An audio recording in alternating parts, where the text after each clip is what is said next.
Oh, this is exciting. You are live. Hi, everybody. Yeah. So I now have you guys watching me on YouTube live. It's amazing. And then I've also got you guys on Hangouts, so I can still see you guys there. There was still a whole load of you who haven't got your cameras on. I'm not really too fussed as long as I can hear you. So obviously you have to remember to unmute your microphone when I ask questions, but it'd be lovely to be able to gain a bit of feedback. Obviously, the chat is also there as well. This is where I'm going to split my other screen. I've got two screens running simultaneously. This is amazing. Right, so I want to do, I want to make the YouTube, right, I now need to find, this is all a bit mental, this is. Right, it says I'm live. I can click on that. Then I need to mute. Right, stop. Okay, so my chat's there. There's Ian, there's Zaina, amazing. I'm now going to get rid of that bit, and then I'm going to split this. So there we go. I've got the Hangout there. I've got my YouTube chat on the other side, which I now can't see, which is a nightmare. There we go. There's my YouTube chat window. Woo, this is exciting. Right. Okay, guys, let's crack on with the lesson because I've already lost a whole load of it thanks to Mr. Mitchell. I'll have words. Right. Guys, so can I just have a bit of instant feedback, please? Can everyone just let me know that they are able to see my... Oh, I need to share my screen. Hang on. I need to share screen. I haven't done this in a while. Share that screen. Yes. I am loving this. I can get rid of that bit. So I just want that screen. That's the one. Go hide. You guys should now be able to see my screen, and there are my learning objectives. Wait. Oh, Jack finally decides to turn up. Thanks, Jack. I'll mark you in on the register later, Jack. Cool. Okay, guys, can everyone see my screen and my learning objectives?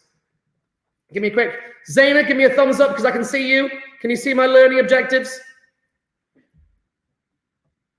Give me a thumbs up, Zaina. Zaina's gone. Oh, that's because there's a delay. Oh, that's interesting, isn't it? Can you guys hear me okay? Yes, Scott's in, Julius is in, Zaina's still doing her hair. I can't move that though, can I? Oh, that's interesting. Limitations. Oh, I need yes, everyone can see my screen and learning. Okay, so guys, learning object. We're starting a new topic today now. Like we can see them. Amazing. Thanks, guys. Hey, Zaina's finally got her hands up. Yeah. Right. So we are moving on to a new. I know there was a delay. Yeah, there was a massive delay. This is interesting. Okay, so we are starting a new topic of the Reactivity series. I know that we've just done a Group 1 and Group 7 test. I did my hair like 10 minutes ago. Wow, big delay running on this. Really interesting though. So, okay, so for learning objectives today, we've got the, I need you to know the Reactivity series. Now, I know that that's a big thing to be given. Like, it's kind of me asking you guys to just point, like flat out learn something. Now, can I just say, in reality, you don't really need to learn it. Like, you don't. If I just quickly just grab that, so, but it is Reactivity series, but it is useful to know bits of it, like really useful. Now, there's a whole load of fun rhymes that people come up with. I'm sure you guys have seen all this stuff. Please stop calling me a careless zebra. Instead, try learning how copper saves gold. Yeah, so there are all of these like funky rhymes that you guys use. I can see Owen now's on the call as well. Amazing. So you can make up your own one or use this one, but it is quite useful to know bits and pieces. This is the one I'm gonna now just copy that picture. It's gonna be really interesting to see if my laptop can cope with this. Copy image. Yeah. So guys, in your notes, please. Paste. Oh, there we go. First thing that we need to have in our notes, and although the image is way too large, yeah, let's see if I can shrink that. There we go. Better. Right. So in terms of learning objectives wise, learning objective number 1 is know your Reactivity series. It won't let me move it properly. I just want to move it up. It won't let me. Okay. So know the Reactivity series. So number 1 is, I'm going to ask you to copy that table now into your exercise books, please. Can you put that in? Now, whilst you guys are doing that, I know that it's cheating for me, isn't it? Being able to just copy and paste something in. By the way, if anybody needs the learning objectives back, please feel free just to ask me to bring those things back up again, and I can. So this is what is called the reactivity series. Now, you guys will have seen this before. Oh, that's a really fat pen. I'll stick with it. Reactivity series. Now, you guys will have seen this before, probably in year 8, maybe even in year 9. Yeah, you'll have seen it probably multiple times, in fact. Now, it actually has a definition. Yeah. So the reactivity, the definition, this is what it means really by know. Yeah. The reactivity series, a list of elements in order, and that's a key word, in order of reactivity. And it's nice just to mention, by the way, that in chemistry, in order of reactivity, there are other series. I'm doing that in like, series. Yeah, there are other series in chemistry, and they're all lists in order. The word series means a list in order of. Okay, so knowing the order of that, knowing the order of these is really handy. As I said, you don't really have to learn it, but there are people that are really, really important in this table. And I bet you guys, can you go back to the learning objectives? Of course I can. So the first learning objective of know the reactivity series. Yeah, I do need you guys to have an understanding of the reactivity series. You need to know what it is. So we need to say, you need to know, I'm going to shrink my pen at this point. I'd like you guys need to know the definition of it. And you need to not so much learn all of it, but know certain people, know certain elements in this list. Sometimes students just prefer to bulk learn it. Why is carbon red? Jack, that's a great question. By the way, I'm going to quickly run through my learning objectives today. The reactivity series definition, know certain elements. Next, understand how we put metals in order. 3, know why hydrogen and carbon are in the table. And number 4, be able to use practical data to predict reactivity. Order. Okay, so those are my learning objectives. So Jack's asked a really good question. Yeah, I'm just going to get rid of the word series. It's nice to know that the word series just means a list in order of, and then we get loads of different ones in chemistry. But in you guys, the first series that you were talking about is the reactivity series. So certain people of interest, carbon and hydrogen, and they're flagged in red. So I wonder if, and do you know what? Jack's asked the question on the chat, why is carbon and hydrogen in red? Guys, can anyone tell me why carbon and hydrogen are special in this list? Let's have a look at our beautiful, wonderful periodic table. We love our table. Our table is a wonderful, beautiful table. Oh, my laptop's struggling a little bit there. So why are carbon and hydrogen special in this particular list? I wonder if anybody can give me an answer to that one. By the way, whilst you guys are having a think about that, and you can post onto the chat, I'm going to flag the people of interest that you should know about. So the people of interest, I'm going to flag these in green, I think. So the first one is you need to know carbons there. Yeah. You also need to know hydrogen, of course, the 2 people who stand out on this list. You also need to know aluminium. Yeah, and you need to know that go on. It's nice to have people giving me actual word feedbacks. That's always nice. I haven't had this before. So we've got, the problem is the delay. You can put it onto the YouTube chat window. That's probably a good idea. I need to bring myself I've got a Bluetooth mouse. That would actually work, wouldn't it? Ooh, do I have my mouse into school today? I think I may have. Or I may not have. Yes, I have. Amazingly, I've brought my mouse into school. Ooh, and now I can drift across. Yay, how cool is that? Don't know whether or not it's going to let me do all these things. Yay. Yeah, put it onto the YouTube chat window, guys. Okay, I've still got Owen. I can still see Owen's live feed, which is amazing. Still got Lauren there as well, which is nice. Although Lauren's just turned her camera off.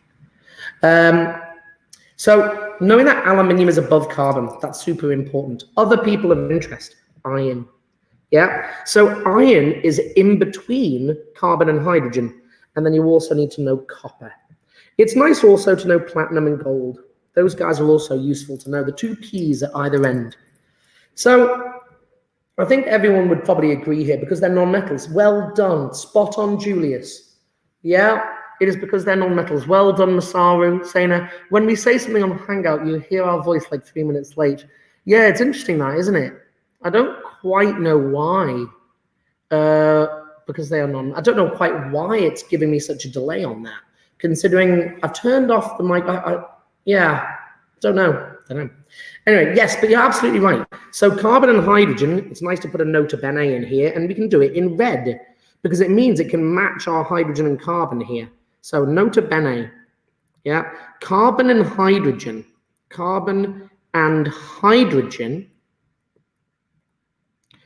yeah, carbon and hydrogen. It's nice to use some symbols, brackets, C, and this is the formulae, by the way, and hydrogen. Yeah, I know that their symbols are actually in the list, and I'm using the formulae over there. We know the difference now, though. Carbon and hydrogen are non-metals. So they're strange to be in the table. So the question is why? I don't know who that is.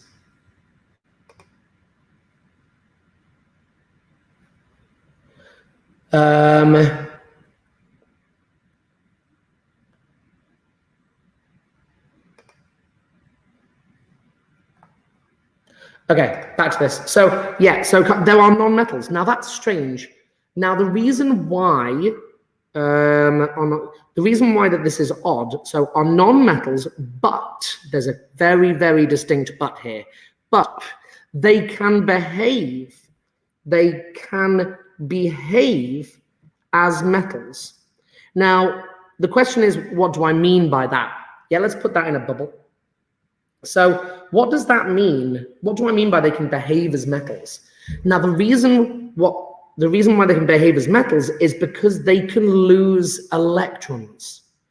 Yeah, we know that what metals like to do, we can do a little arrow from this, metals love to lose electrons and become positive, I'll put metal rather than metals, and become positive metal ions, brackets, cat ions, because they're positive, and they lose electrons. In this case, I've lost one. This is part of redox chemistry, by the way, reduction and oxidation. I'll come to that later on in this particular series. But in this case, metals like to lose electrons. Now, non-metals don't want to do this. Non-metals are the exact opposite. Yeah, the opposite of red is blue. So non-metals, do you know what? I think I want my pen to be a bit thicker.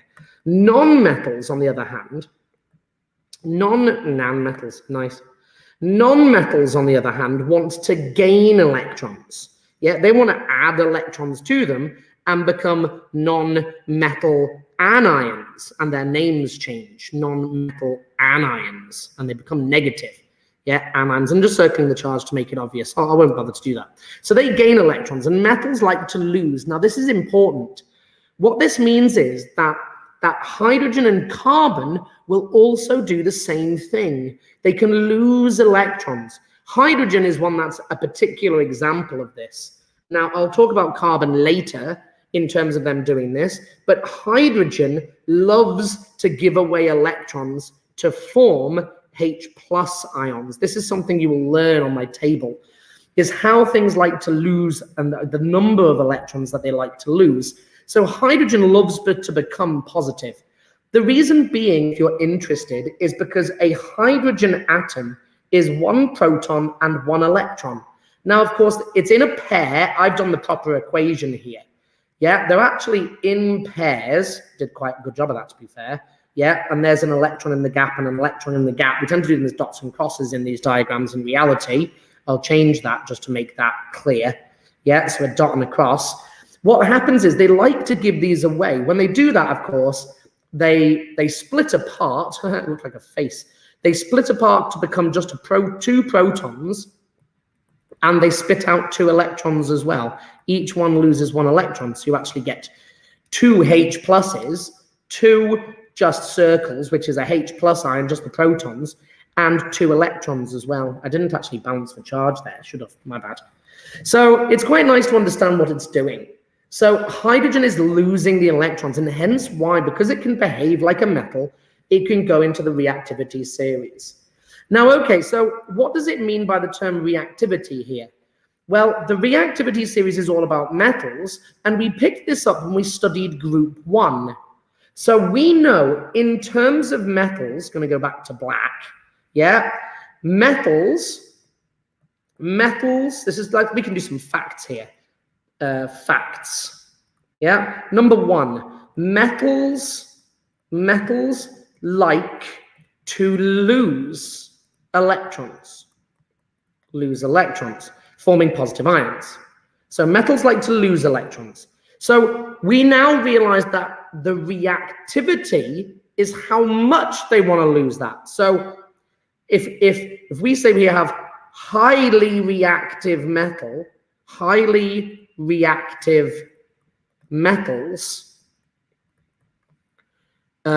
lose electrons easily, very easily. Unreactive electrons, low reactive metals, low reactive metals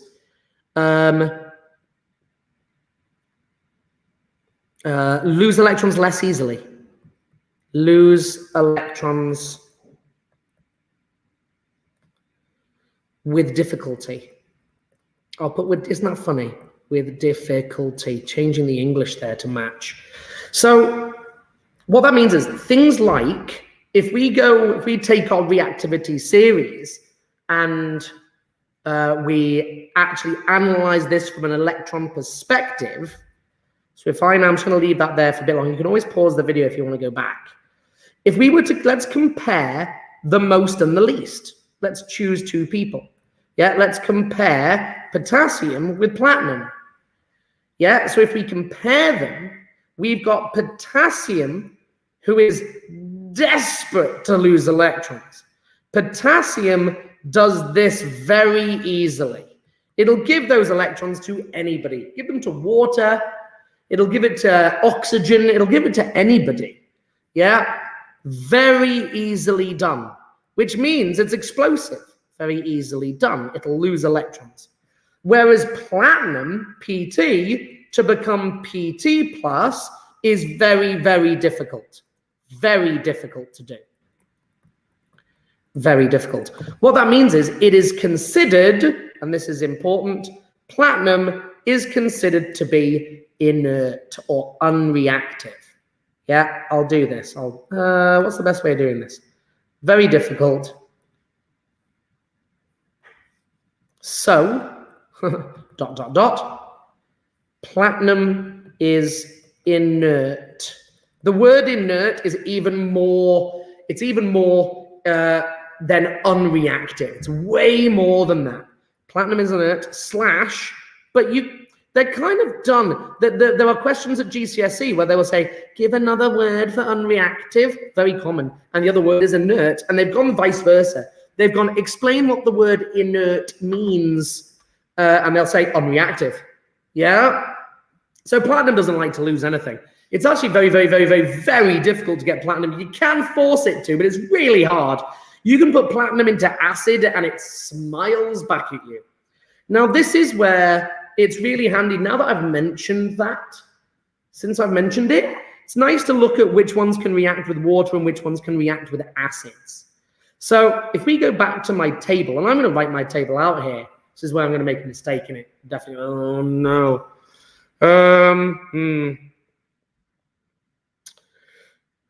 Potassium, calcium, magnesium, aluminium. Okay. Potassium, calcium, magnesium. I've missed one. Calcium, magnesium, aluminium, carbon. Changed my color. Carbon. Yeah. And then, okay. Oh, I've missed one. Have I missed sodium? If I missed sodium, is that what I've missed there? Do they have sodium? Potassium, sodium, calcium. Yeah, okay. So it doesn't really matter about the sodium one. It don't really need it, to be fair. But it's nice to mention, I'll put the sodium in since it's there. I may as well. Potassium, sodium, calcium, magnesium, aluminium. The reason being is it's nice for me to mention that these are the most reactive elements. But even still, if I just put an arrow, these three here, I'm going to make this fatter. Yeah, these three here, Joe, I'm not going to do it with an arrow. I'm going to do it like this. These three here, oh no, gone too far. These three here, notice I've done it in blue. Yeah, see what I've done there? Because these three are so reactive, can react with water. Yeah, these guys can react with water, hence the blue. Yeah, they can react with water. They are crazy reactive. You could put lithium in there as well. Could do potassium, sodium, lithium, but they don't tend to put everybody in it. But that's how crazy these guys are. Now that we've gone down a little bit in reactivity, these are becoming less reactive. We now get to the ones that can react with acids. Now, after calcium, I think comes zinc. Is that right? Oh no. Zinc, iron, lead. I don't know my table. It's really, I need to learn my rhyme. Zinc, tin, lead. Hardly ever used. Tin is SN, go figure. We've got tin, then we've got lead, PB, plum bum. Iron is ferrous, by the way. The original Latin name of iron is ferrous. Tin, I think, is stannous. Comes from the tin ore of stannous oxide or stannous chloride as well. And then we've got hydrogen and red. So, right, so which ones now can react with acids? Now, we know that acids are much more corrosive than water is. So if I do this in red, we can do aluminum, zinc, tin, lead. Basically, any one. Lead's going to struggle. These guys certainly will. And to be fair, it's actually everyone up to hydrogen. There we go. Because the reason is the hydrogen is where acids fit in here. These guys can all react with acids as well. Yeah, can react with acids.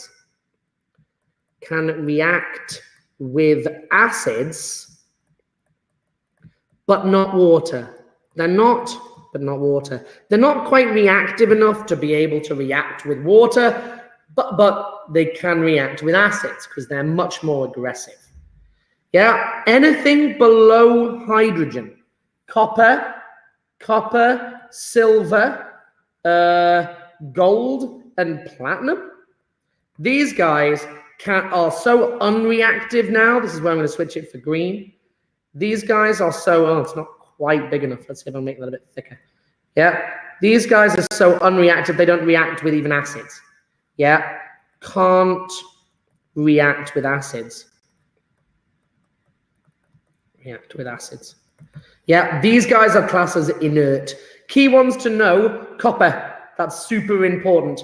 Copper is such a special metal because it's big. You guys actually need to know that. You can make a little nota bene, please, in your book notes. Yeah, I'm going to do the nota bene in, let's do this in a cool color. Nota bene. Let's do this in a really funky color. Make it a bit thicker. Nota bene. Look at that. That's sparkly. Nota bene. Copper is pink. And this is where I need to actually draw this in pink, don't I? Can I do pink? I can do pink. Copper is, I'm going to make that thicker. Thicker. There we go. Copper is pink. If you're not believing me on that front, I'm happy to show you. Let's have a look. Copper's a beautiful metal. Copper, go. Copper's a beautiful metal. Very pink. There we go. Look at that. People often call it orange or brown. I can understand why. The reason why it tends to do that, by the way, is because copper oxide is black. It forms a thin oxide layer over the top, which darkens it. But copper metal is actually pink. It's a beautiful metal as well. Such a beautiful metal. And you guys actually have to be able to quote its color. Yeah, I do actually have samples of copper in school, which are genuine pink. What about hydrogen? So hydrogen is in terms of the reactivity, Zaina, hydrogen is where the acids fit in, because what you realize is, okay, do you know what, Zaina, I'm glad you asked. What I'm going to do is I'm going to flag that up as a question mark, and I'll come back to it. I won't forget. So going quickly to my learning objectives. So the reactivity series, know it and define it. A list of elements in order of their reactivity. No certain elements, no aluminium, no carbon, no iron, no hydrogen, no copper. Yeah, these key people are important, so we can tick that one off. Understand how we put metals in order. Right. We haven't actually covered, okay, so let's look at how we put them in order. Okay, so how do we actually work out where metals go and how reactive they are? What we need to do is we need to compare them. Okay, so we'll look at this. Okay, subtitle, please. Comparing metals. Metal reactivity. Let's do that. Comparing metal reactivity. Okay, so we've got a couple of options here. Yeah, we've got a couple of options. So let's do this in a scenario, in like a context. Yeah, what we can do is we can look at this from a perspective. Can I just ask a really quick favor? This is just me monitoring. Can I ask just everyone for a minute to Can I ask everyone for a minute just to put on their cameras? I know there's going to be a big delay, but it doesn't matter. Just put on your cameras and give me a wave just so I can check that you're still there. That'd be really nice. Okay, so comparing metal reactivity. Okay, let's choose 3 people of interest. Yeah, let's take sodium. We love sodium metal. Yeah, let's take sodium. Let's take iron. Let's take iron metal, and let's take copper. I like it. Oh, hi, Zina. Nice to see you. Hey, Julius. Hey, Masaru. Hey, Navina. Hey, Owen. Hey, Lauren. Oh, it's nice to see everybody. Thanks, guys. I really appreciate that. Really do. Oh, this is fab. I'm really enjoying this. This is cool. Really loving this. I have a couple of people there who didn't turn on their cameras. But I'm okay with this so far. Okay. I still think there's definitely work to go for me to make this better. So we know, so from our knowledge of the table, and as I said, these are people that we should know about. We know that sodium is definitely above carbon. We can say that they're going to be high. This is from our knowledge. This is high reactivity. We know this. We've got medium reactivity and we've got low. Now, could we prove this? And the answer is, oh, thanks, Jack. That's a cute little emoji like that. How could we prove this? Well, it's really easy, couldn't we? We can go and get the metals. Let's have a look at each of the metals. I love seeing the metals. Oh, didn't want that picture to turn up. I'll shrink that. Oh, sorry about that. Oh, go away. Right, let's go to this one again. So let's go for, I love looking at the elements. They're such beautiful things. So sodium metal. Let's have a look at what sodium looks like. Methyl. Yeah, there's sodium. Let's grab that picture there. I quite like that one. Come on. Let's go. Oh, that's a massive image. It's absolutely huge. I'm going to go for that one instead. I think that might be smaller. Yes, it is. Copy. So we've got, I know that you guys can't put these in your notes, but it's just nice for us to see them and compare them, what they look like. Paste. So there's sodium. Come on. There it is. Pretty sodium. And each of the elements actually look subtly different. Sodium is a very white metal. Let's look at iron. Gotta love iron. What does iron look like? Iron. I've got an iron meteorite in my element collection. It's a really cool sample of iron metal there. But there's iron, like it.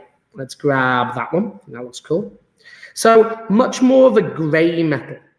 That's still massive in terms of the picture-wise. It's huge. But it's not as white as sodium. But, you know, it's still definitely silver and shiny.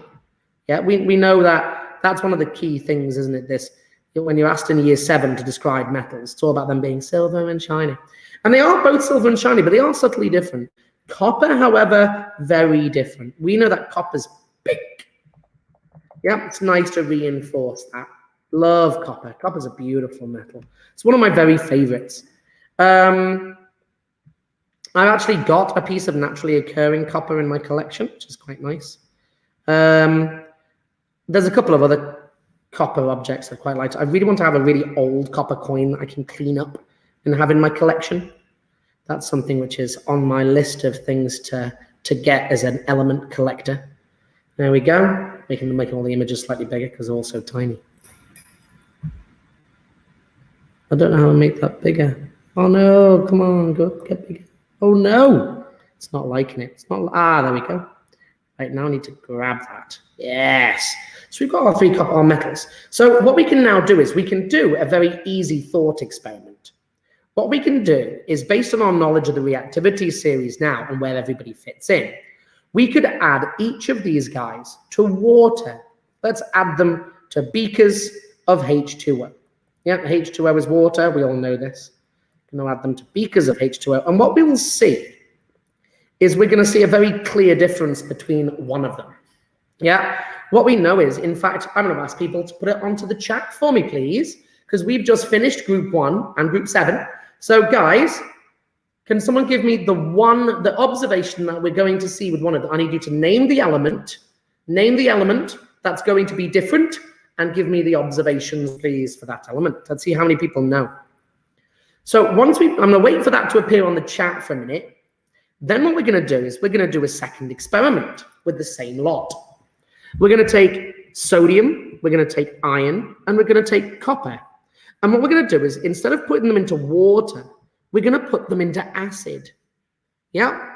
So instead of adding them to water, we're going to add them to acid. And the acid in this case we're going to choose is hydrochloric.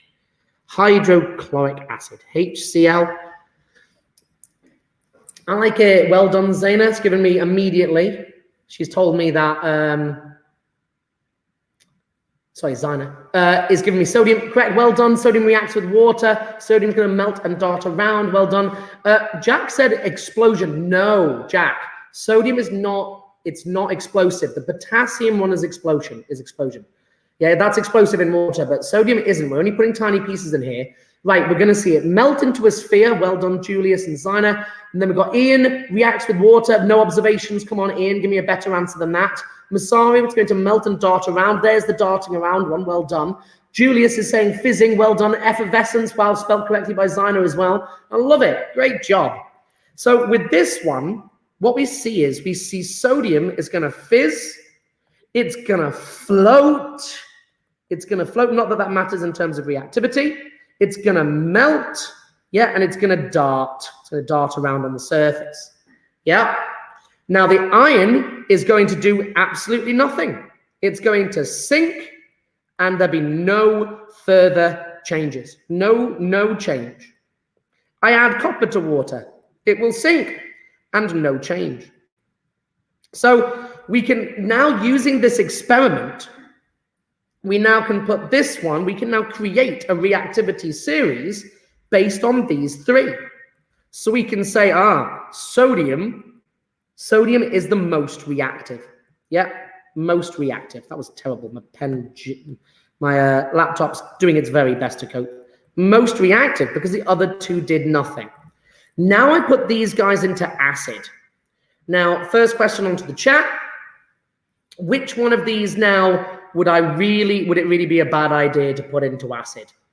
Which one of these experiments would I not do? Yeah, because we know that acids are more reactive, they're more corrosive, they're more aggressive than water is. Yeah. Whereas, and so one of these experiments I actually don't need to do at all. I can just skip it because I've already placed it in my list. Be nice to be able to identify these, which we know. Interesting, because you guys are on the delay, of course. So the experiment that I'm not going to do, sodium, well done, Owen, well done, Ian, well done, Navina. Absolutely.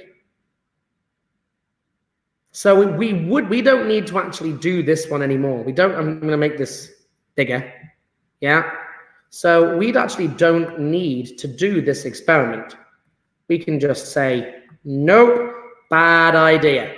Yeah, there probably would be an explosion at that point. Yeah, very dangerous, hazardous. Yeah, but now I can determine these two. Now, because iron is above hydrogen, what are we going to see now when iron goes into acid? Let's see if I can just find an image of this. Rather than at this point, I'd usually use a YouTube video, or I'd actually be doing it in class at this point. Iron in acid. Yeah, now you can look this up, because I'm running on YouTube, I figured I may as well. There we go. Perfect. Iron in hydrochloric acid. So straight away, you can see that there's a definite observation. The metal still sinks, but we're now seeing fizzing. We're seeing bubbles. Yeah? So the iron, now at this point, we're going to see this, we can add some observations in here. Yeah? This one is going to fizz quite violently too. Yeah, lots of bubbles. It's also, by the way, it's not an observation, but it is, we know it would happen. It would also get warm because it's an exothermic reaction, but it's not an observation. Just let you know that getting hot is not an observation. You can't see heat. Yeah? So the iron would fizz. The copper will do absolutely nothing. So copper in acid, just to show you what that looks like. Copper in acid, it does absolutely nothing. Brilliant, well done. Chopper, oh dear, it's definitely not what I wrote, lol.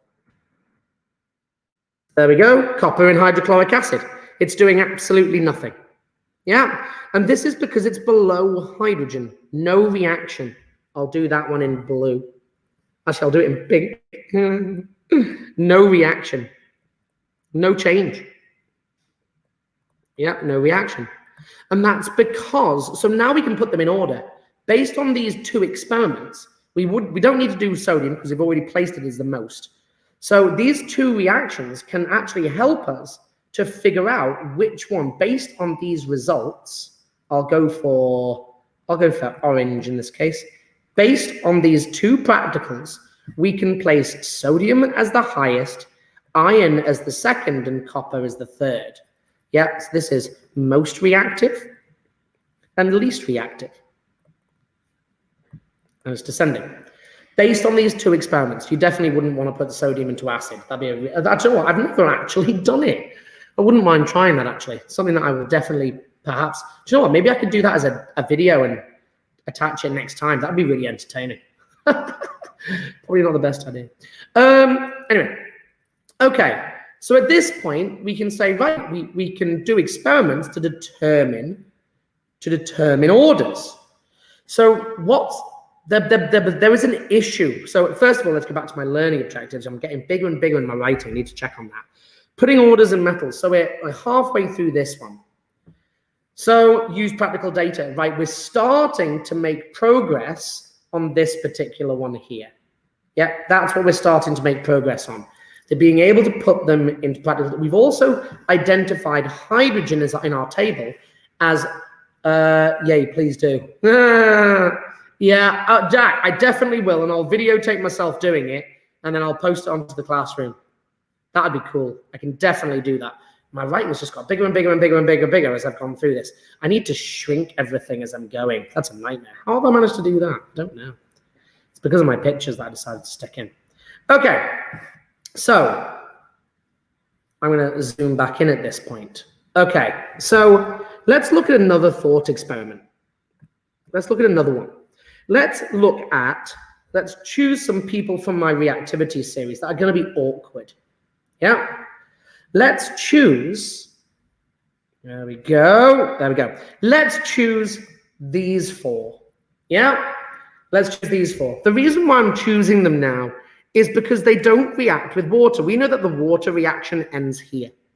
So I just want to choose four that don't react with water. Okay. So we've chosen the middle block. Let's have a look at the middle block. Okay. So, experiment number 2. Experiment number 2. Okay, so we've now picked zinc. Zinc's quite a dark, it's a very blue metal, zinc. It's rather nice, actually. Zinc, iron, tin, I'm remembering them, and lead. Okay. It's nice to show you what these metals look like. We've already seen iron, but it is lovely to see them. I've got to do it. The problem is I realize that I'm running out of time now. But here's zinc. Zinc's a beautiful metal. It's a very, very grayish blue metal. I wonder if I can find a better picture of that one. You can't miss. The problem is the image doesn't do it justice now there. That's better. There's a good picture of zinc. Very gray. Yeah, you can't really make out the bluish edge to zinc at that point. Can't really see it. But it does have a rather interesting blue color tinge to it when you see it in real life. Let's look at tin. Tin's a very dark gray. Tin metal. The problem is it's going to... Oh, yeah, okay. Element tin. There we go. Very gray metal. Quite a dark metal. Almost like a gunmetal gray zinc. Yeah? Sorry, tin. And then we go... we want lead. Lead, of course, another very gray metal. Very dark. There we go. There's lead. So, it's nice to see how they all look. And their appearance is always similar. All silver and shiny.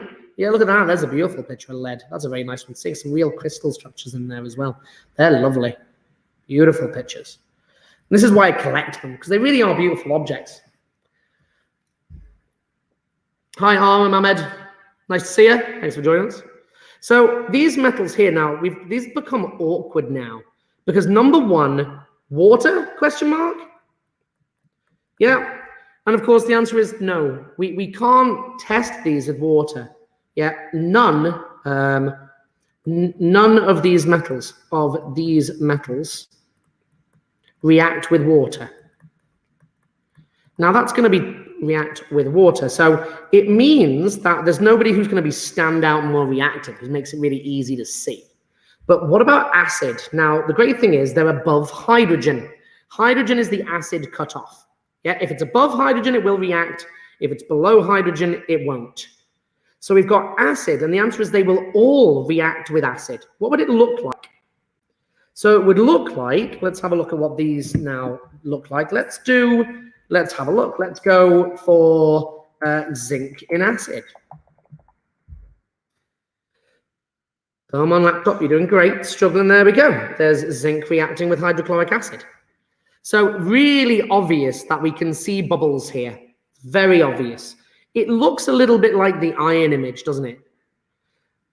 So there's zinc reacting with it. Then, of course, we've already seen the iron in acid. Yeah, iron. Now, can anybody on the chat please tell me why it's going to be really difficult to tell the order of reactivity from this observation? Why is this going to be difficult? So you can put that on the YouTube chat for me whilst I find the next image. So there's iron. The next one is tin. Let's go for tin in acid. See what that looks like. Where's tin in acid? There's zinc in acid. Tin in acid. Oh, look at that. That's interesting. Straight away, there's definitely an observation here that we can make. Yeah, I feel like I should be taking these images. Let's do lead as well. Lead in acid.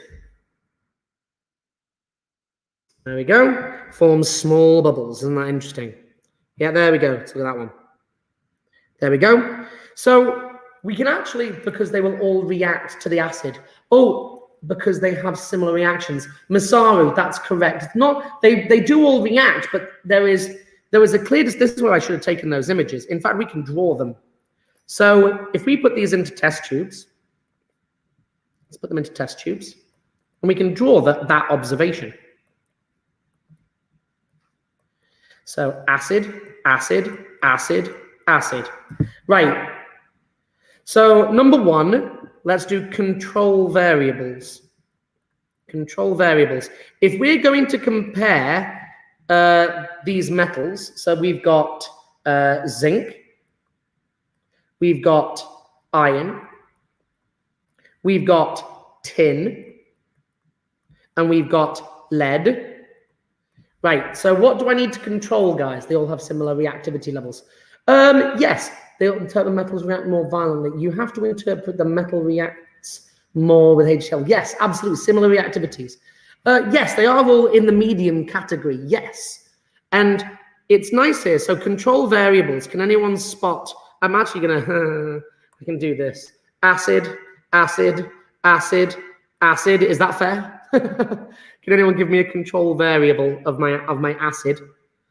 There are actually 3 control variables here. It's actually 4 control variables here. Yeah, 4 of them. Wonder if you guys can give those to me. So what are these going to look like? So when these go into the acid, and I drop these in, yeah, what I'm going to see is the zinc is clearly giving off a reasonable amount of bubbles. Then we see the iron, and the iron is also giving off a reasonable amount of acid. What acid you use? Well done, Julius.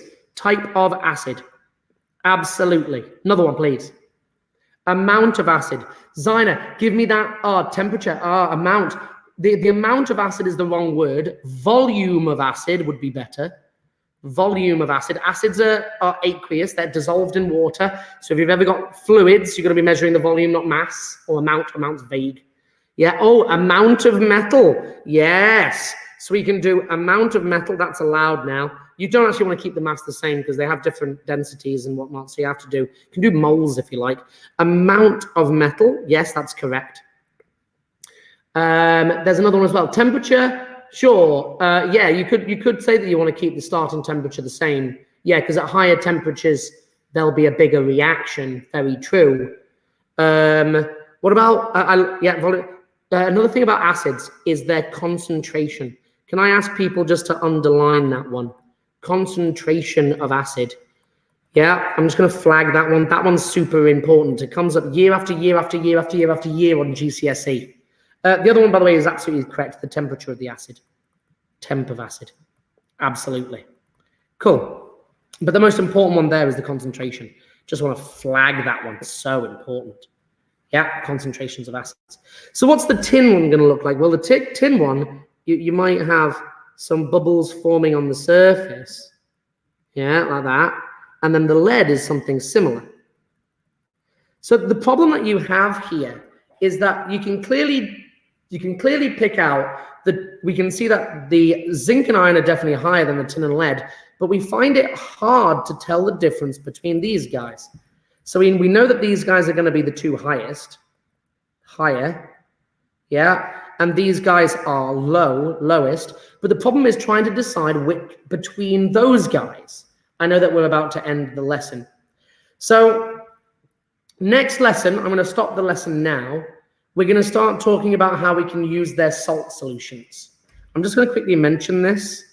So we have a problem between zinc and iron. We can't tell them apart. Difficult to tell. So iron and zinc problem. So what we can now do, the solution to this, zinc problem.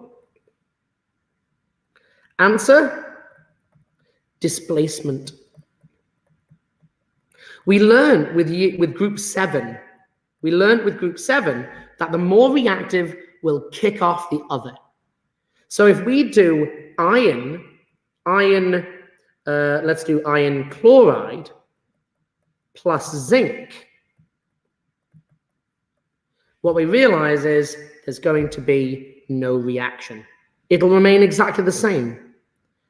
I'm actually going to switch to symbols now because it's nice to do so. You guys don't need to worry about symbols quite yet because I haven't taught you how to build them yet. This is iron chloride plus zinc. There would be no change. Nothing will happen. No reaction. And the reason being, we will see no change at all. No reaction. Because the zinc is less reactive. Oh, hang on a sec. No, I tell a lie.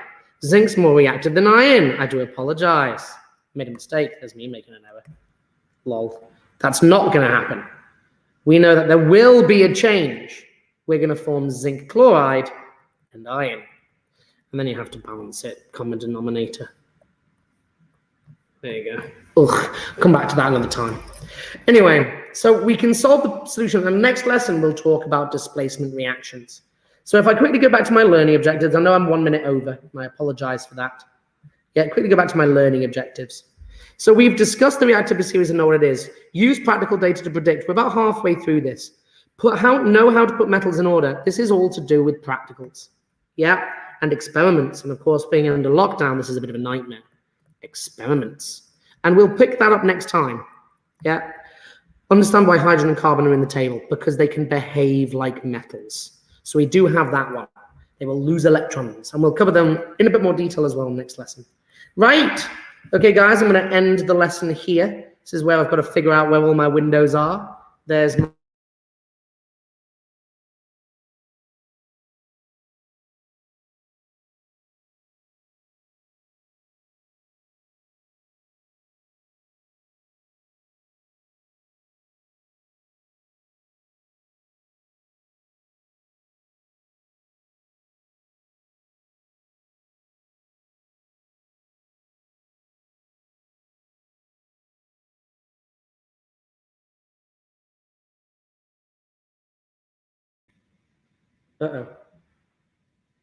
I hope that's all been okay.